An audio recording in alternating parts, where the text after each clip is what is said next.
Kaninang alas 2 ng hapon ay tuluyan na naging tropical depression yung low pressure area na minomonitor natin. At ito ay nasa layong 1,075 kilometers east ng northeastern Mindanao. Ito ay may lakas ng hangin malapit sa sentro na umaabot ng 55 kilometers per hour at pagbugso o biglaang paglakas ng hangin sa paligid nito na umaabot ng 70 kilometers per hour.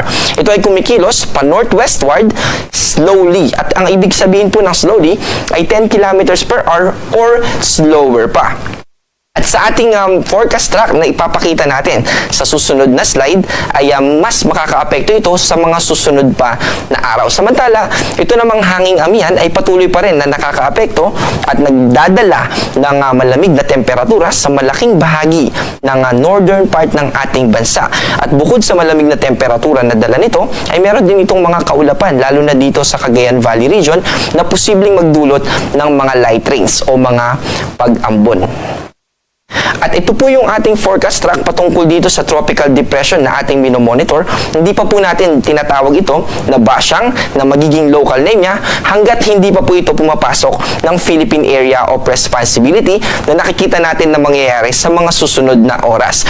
Also, advisory pa rin po yung ating inilabas. Magiging bulletin po yung ilalabas din natin pagpasok niya dito sa Philippine Area of Responsibility. At base sa ating forecast track, yung tropical depression niya na category ay mananatili hanggang bukas. At by Thursday ng madaling araw, ito po ay mas lalakas pa from tropical depression into tropical storm.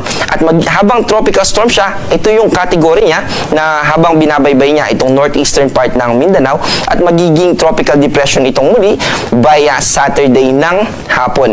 And also, gusto rin po natin banggitin na as early as bukas ng hapon ay magtataas na tayo ng mga signal number 1 at least dahil tropical depression pa lamang po ito dahil meron tayong lead time sa signal number na 36 hours. So 36 hours prior bago natin talagang posible na pinakamaramdaman yung bugso ng hangin na associated sa signal number 1 ay nag-i-issue na po tayo.